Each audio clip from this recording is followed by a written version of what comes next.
ক্ষমতা গ্রহণের পর দেশের জনগণের কাছে স্বচ্ছতা ও জবাবদিহিতার প্রতিশ্রুতি দেয়া প্রধান উপদেষ্টা মোহাম্মদ ইউনূসের নেতৃত্বাধীন অন্তর্বর্তী সরকার উপদেষ্টা পরিষদের সদস্যদের সম্পদের তথ্য প্রকাশ করতে ব্যর্থ হয়েছেন। প্রায় ১.৫ বছর পেরিয়ে গেলেও কোনো উপদেষ্টার সম্পদের বিবরণ এখনও প্রকাশ করা হয়নি। দুর্নীতিবিরোধী সংস্থা ট্রান্সপারেন্সি ইন্টারন্যাশনাল বাংলাদেশ টিআইবি এই ব্যর্থতাকে দুঃখজনক হিসেবে উল্লেখ করেছেন।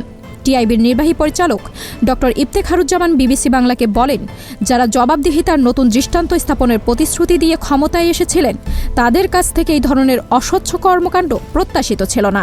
অর্থনীতিবিদ ড দেবপ্রিয় ভট্টাচার্য বলেন, এই ব্যর্থতা ভবিষ্যৎ সরকারের জন্য একটি খারাপ উদাহরণ তৈরি করেছে। আগামী মন্ত্রী আমলাদের সম্পদের তথ্য প্রকাশ না করার জন্য এটি এক ধরনের নিদর্শন তৈরি করছে। রাজনৈতিক বিশ্লেষক মহিউদ্দিন আহমেদ মনে করেন, সম্ভবত উপদেষ্টারা ব্যক্তিগতভাবে বড় অঙ্কের অর্থবিত্তের মালিক। তিনি বলেন, তাদের মধ্যে ভয় বা নিরাপত্তাহীনতার কারণে সম্পদের তথ্য প্রকাশ হয়নি। উল্লেখ্য, গত ১৭ মাস উপদেষ্টা পরিষদের ৩ জন সদস্য স্বেচ্ছায় পদত্যাগ করেছেন এবং একজন মারা গেছেন। এর মধ্যে সাবেক তথ্য উপদেষ্টা নাহিদ ইসলাম আসন্ন সংসদ নির্বাচনে প্রার্থী হওয়ায় নির্বাচনী হলফনামায় নিজের সম্পদের তথ্য প্রকাশ করেছেন।